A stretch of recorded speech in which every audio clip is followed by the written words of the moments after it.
Благодарам, председателе. Почитуван заменик министер, почитувани колеги.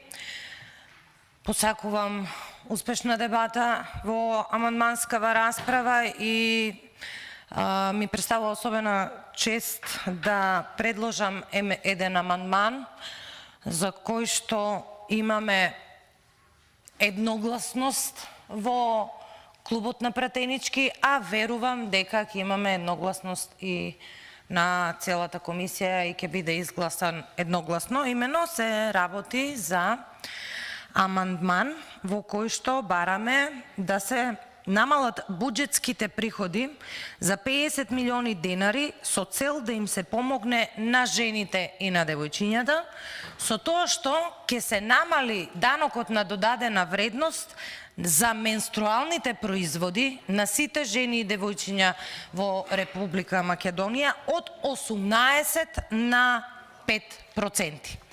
Се надевам дека владата ќе го прифати ова наше барање. Кога велам наше, не мислам само на пратеничката група на ВМРО-ДПМНЕ, туку како што кажав и на клубот на пратенички, и дека во оваа тешка економска криза ќе водиме сметка за над 400.000 жени и девојчиња во Република Македонија. Благодарам.